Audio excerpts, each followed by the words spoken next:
Boa tarde. Em 2018, ele foi eleito novo diretor da Justiça Federal na Bahia. Ano que marca os 30 anos da Constituição Federal vigente, um símbolo da redemocratização do país. Este ano também se falou muito sobre direitos conquistados, ameaçados e os desafios da democracia. O Band Entrevista de hoje recebe o juiz federal e professor de Direito Constitucional, Dirley da Cunha Júnior.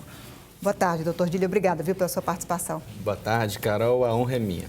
Administrar a Justiça Federal na Bahia tem sido um desafio? Tem sido um grande desafio, mas ao mesmo tempo uma grande honra. Sem sombra de dúvida, como você bem asseverou, eu tive o privilégio de assumir a direção-geral da Justiça Federal na Bahia no ano em que a nossa Constituição da República completa 3 décadas. Mas, ao mesmo tempo, preocupado com as dificuldades e os grandes desafios que eu terei na gestão de uma Justiça Federal na Bahia que cresceu muito. Hoje nós somos 80 juízes federais e 1.200 servidores do quadro permanente, fora os diversos colaboradores que trabalham conosco. Eu ia lhe perguntar justamente isso, a quantidade de juízes federais hoje no Estado e se é um número suficiente. Não é. Aparentemente, quando a gente fala 80 juízes federais, a gente acha que é suficiente, mas não é.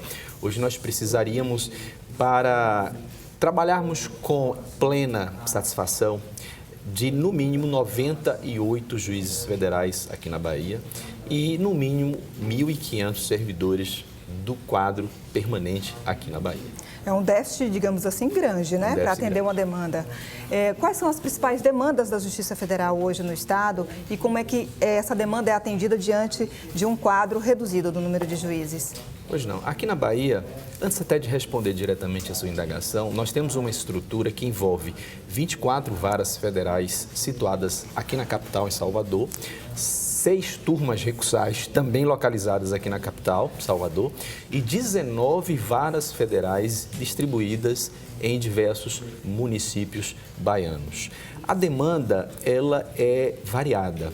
Nós temos, até pelas notícias da mídia, diversas investigações criminais que acabam se destinando à Justiça Federal em razão da nossa competência de processar e julgar originariamente crimes contra os interesses, serviços, bens e patrimônios da União, das autarquias da União, das empresas públicas da União, das fundações de direito público da União. Mas, além dessas questões criminais que têm demasiadamente demandado a atuação da Justiça Federal, dos seus juízes federais e dos seus servidores, nós temos também outras questões muito sensíveis que empoderam o cidadão. Para citar como exemplo, as ações previdenciárias. Sim. Porque eu disse demandas sensíveis que empoderam o cidadão. Porque no passado recente, o cidadão que ia procurar um benefício previdenciário, ele muitas vezes tinha a sua pretensão recusada, sem a possibilidade de recorrer ao Judiciário Federal. Mas com a Constituição de 88 e com a cláusula constitucional, porque foi uma garantia democrática muito grande, do acesso à justiça e com a interiorização da Justiça Federal, que na Bahia nós temos 19 varas federais no interior, o cidadão tem procurado mais a Justiça Federal e tem obtido os seus benefícios previdenciários no âmbito da atividade da Justiça Federal. E o processo eletrônico que foi implantado nos últimos anos, isso também tem ajudado a dar celeridade a esses processos? Sim, tem ajudado bastante, né? A gente sai, né, daquela era dos processos físicos, né? E hoje nós estamos trabalhando com os processos eletrônicos que nós podemos acessar em qualquer local do planeta. Basta o prévio cadastramento por parte dos advogados, até das partes que integram a relação processual, que para terem acesso a qualquer momento, independentemente de dia útil ou não, do horário, basta ter uma banda larga de internet para ter o acesso integral ao andamento de todo o processo. O senhor falou das varas no interior do Estado. Como é que é o andamento da justiça no interior? Uma vez que a gente pensa na estrutura da justiça, sempre pensa na dificuldade realmente por conta de todos esses problemas que o senhor acabou de falar, do número de juízes reduzido, de servidores. Como é que fica essa realidade no interior do Estado? É verdade, nós temos uma grande dificuldade de gerenciar, de administrar toda essa estrutura. Mas é uma estrutura que já se encontra consolidada. Nós temos 19 varas federais no interior, mas dessas 19, nós temos 15 municípios que assediam. Por quê? 15 municípios sede, porque há municípios que têm mais de uma vara federal. Exemplo de Feira de Santana, onde nós temos 3 varas federais, Itabuna, 2 varas federais, Vitória da Conquista, 2 varas federais. Já outros municípios, como Juazeiro, como Campo Formoso, como Paulo Afonso, como Alagoinhas, como Eunápolis, como Bom Jesus da Lapa, como Irecê, Jequié, só para citar alguns, possui apenas uma vara federal. Mas mesmo sendo uma vara federal, nós temos todo um aparato, né? Uma região que é atendida, exatamente, nós temos, né,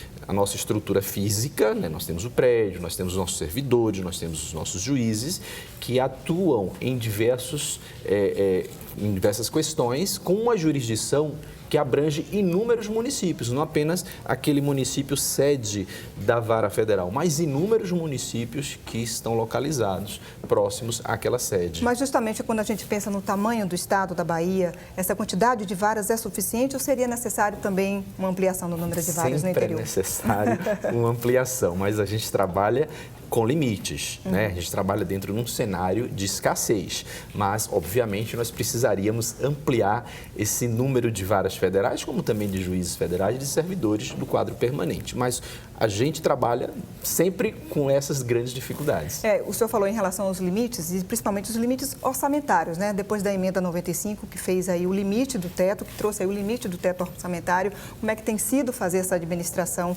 diante dessa limitação? Já era difícil antes, Carol.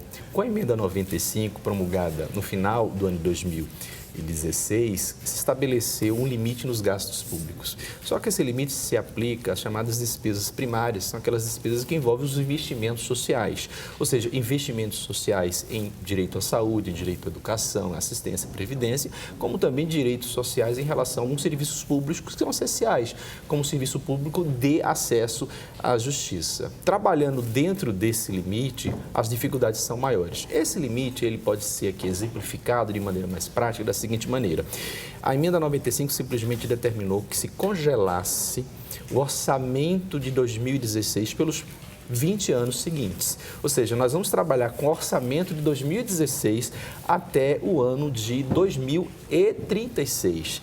Perguntar-se-á, não vai haver nenhuma correção de um ano para o outro? Sim, mas uma correção que hoje está no patamar de 2,5%, no máximo 3% anual, mas o orçamento é de 2016. Muito pouco, né? A gente pode dizer assim. E aí, que tipo de medida tem que se tomar, o senhor já começou a tomar à frente da Justiça Federal aqui na Bahia, para tentar adequar esse orçamento e não prejudicar o atendimento à população? Perfeito. Infelizmente, são medidas amargas, né? Notadamente no âmbito dos nossos terceirizados e no âmbito, de uma certa forma, dos nossos serviços. Não tenha dúvida que isso acaba prejudicando, sim, a população jurisdicionada. Porque se a gente enxuga o nosso quadro, né, incluindo quadro de colaboradores que são essenciais também ao funcionamento da Justiça Federal, o seu funcionamento tende a piorar, né? A piorar. Logo no momento em que a gente está modernizando, informatizando,